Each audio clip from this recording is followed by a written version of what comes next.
आजकल बच्चों को पढ़ाना बहुत ज़्यादा मुश्किल होता जा रहा है। स्कूल जाते हैं तो पेरेंट्स टीचर मीटिंग में टीचर्स शिकायत कर रहे होते हैं कि आपका बच्चा पढ़ता नहीं है। तो अगर बच्चों को वालिदैन नहीं पढ़ाना है तो फिर हमें स्कूल भेजने की क्या ज़रूरत है? इतने भारी भरकम जो फीसेज है हमें वो देने की ज़रूरत क्या है? तो उसका ही कह लें कि सोल्यूशन हम लेकर आए हैं, बल्कि सुमन हमारे साथ लेकर आई है कि जनाब आपको बच्चों को स्कूल भेजने की ज़रूरत नहीं है। एक ऐसा बैकपैक है उनके पास जो आप इजीली घर पे बच्चों को पढ़ा सकते हैं और कह लें कि वो बहुत इजी भी है आपके लिए उनको पढ़ाना, कोई मुश्किल नहीं है।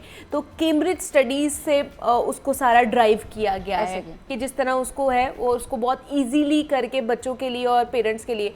तो फीडबैक किस तरह का आ रहा है? अगर पूछूं तो फीडबैक लोगों की तरफ से क्या आ रहा है इस तमाम तर बैकपैक का? आपको जब हमने ये लॉन्च किया ना और पेरेंट्स ने हमसे ली, आप बिलीव नहीं करेंगी, ऐसे था जैसे कोई आप एक चीज़ एक बंदे को देते हो और वो इतने अरसे से यूज़ करना चाह रहा होता है कि हमें बस चाहिए, और जब वो उसको मिलती है तो दे आर लाइक ऐसा वो एक्सप्रेस करते हैं पेरेंट्स हमें कॉल्स करके कि हम यही तो चाह रहे थे।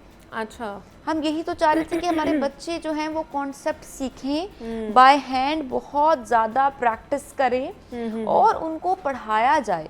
ना सिर्फ ये कि आप हमें बुलाएं और हम स्कूल्स भी भेज रहे हैं, हम ट्यूशन भी भेज रहे हैं, मदरसा भी भेज रहे हैं, एट द एंड आप हमें कह रहे हैं कि बच्चा नहीं पढ़ रहा है। अगर हम नहीं पढ़ाना है तो फिर हम क्यों खुद नहीं इनिशिएटिव लेते हैं? हम इतनी फीसेस भी दे रहे हैं, हम बच्चे का टाइम वेस्ट कर रहे हैं, हम उसको बर्डनाइज कर रहे हैं, हम उसको एक रेस में भगा देते हैं कि सब कर रहे हैं आप भी करो। तो हमने उनको बताया कि आपके जितने भी इश्यूज हैं वो हमने सॉल्व कर दिए। ओके, हमने आपको सिलेबस भी दे दिया, आपको आउटलाइन भी दे दी, आपको कोर्स भी दे दिया, आपको गाइड प्लान भी दे दिया। अब थोड़ा सा इनिशिएटिव आप लें और बच्चे को घर पर बैठकर पढ़ाएं। हम ये नहीं कहते कि आप स्कूल ना भेजें, आप भेजें ताकि वो थोड़ा सा मोबिलाइज रहे, लेकिन एजुकेशन के पॉइंट ऑफ व्यू से आप खुद पढ़ाएं। और आप बिलीव नहीं करेंगे, पाकिस्तान में around 55% of the parents prefer home schooling.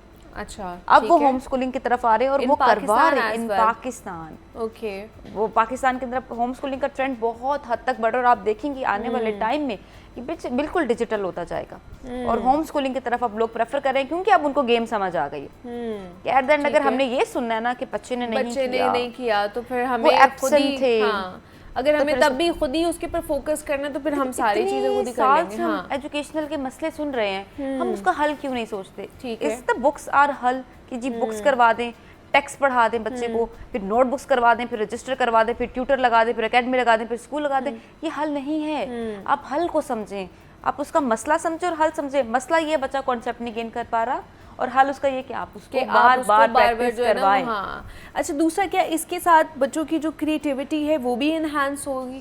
सबसे ज़्यादा जो हमारा एक वर्कशीट्स का बेस्ट पार्ट है ना वो इंडिपेंडेंट बनाना है। अच्छा। हम ये नहीं कहती हैं कि हमने आपको जो सिर्फ और सिर्फ कॉन्सेप्ट दिया वही लिखिए, नहीं। आपको दुनिया से कहीं से भी कोई कॉन्सेप्ट मिलता है and if it is correct then write it out. हम उसको चेक करेंगे, हम बताएंगे कि ये ठीक है। हम बाउंड टू द क्लास नहीं रखते बच्चे को। हम उसे ये नहीं कहते कि हमने कोई एक चैप्टर पढ़ाया और उस चैप्टर का सिर्फ यही आंसर होना चाहिए।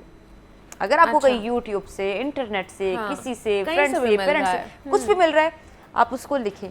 कॉन्सेप्ट ठीक है तो you are independent in learning. आपको बाउंड्री नहीं दे सकते हो बच्चे को कि बस यही करना है, वन लाइन का आंसर ही देना है। अच्छा। अगर वो लिखना चाहता है एक पैराग्राफ तो लेट इट हिम। और इस तरह से हमारी वर्कशीट ना क्रिएटिव है। अच्छा। Very digital, very creative, innovative, colourful worksheets हैं जिसमें ऐसे बच्चे को लगता है मैं गेम खेल रहा हूँ। वो गेम्स खेलता है, साथ साथ उसको लगता है पजल सॉल्व हो रही हैं, गेम्स हैं, स्टोरीज हैं, पिक्चर्स हैं, डिस्क्रिप्शंस हैं, साथ साथ उसकी लर्निंग कैपेसिटी इंक्रीज हो रही होती है। This is what education means. इसका मतलब सिर्फ टेक्स्ट बुक पढ़ाना नहीं है, हाँ, सिर्फ रट्टा लगवाना नहीं है, कॉन्सेप्चुअल स्टडीज होनी चाहिए, कॉन्सेप्चुअल होनी चाहिए रादर देन कि चलें कुछ गलत लिख रहा है। हाँ, स्कूल में ना बच्चा प्रेशराइज भी बहुत होता है। एक ही तो वर्कशीट होती है। अब उस एक वर्कशीट का भी ऑप्शन नहीं है ना कि आप गलत लिख नहीं सकते हो।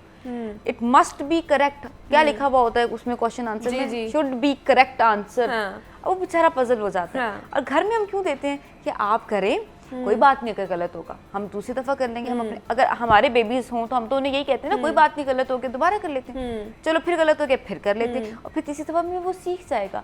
तो आप उसको फुल स्टॉप लगा देते हैं कि ठीक ही होना चाहिए। फिर वो कहते हैं लिमिटेड ही लिख लेता हूँ, जितना सा आता है जितना आता है बस उतना ही लिख लेता हूँ। वो डरता रहता है उसके अंदर, वो आउट ऑफ द बॉक्स नहीं सोच सकता ना, नहीं सोच सकता। आप तो बच्चे स्टार्टअप्स बना रहे हैं, छोटे छोटे बच्चे ऑनलाइन बिजनेस कर रहे हैं। हम अपने बच्चों को आज भी मंटू चाचा जो है वो, मंटू चाचा एक फाटक पर गार्ड है, रोजाना 10:30 बजे वो उठकर फाटक का गेट खोलते हैं। यही पढ़ा रहे हैं उनको। तो फिर मुझे बताइए, फिर पेरेंट्स भी तो कहते हैं ना कि आजकल हमारी ज़िंदगी बहुत ज़्यादा बिजी हो गई हुई है, हम दोनों वर्किंग हैं और हम बच्चों के ऊपर ध्यान नहीं दे सकते हैं, उस तरफ फोकस नहीं कर सकते हैं, इसलिए हम उनको स्कूल, अच्छे स्कूल में भेजते हैं, एलीट क्लास वाले स्कूल में भेजते हैं, ताकि उनकी ग्रूमिंग बड़ी अच्छी होगी, उनकी स्टडी वहाँ की बहुत अच्छी होगी, उनकी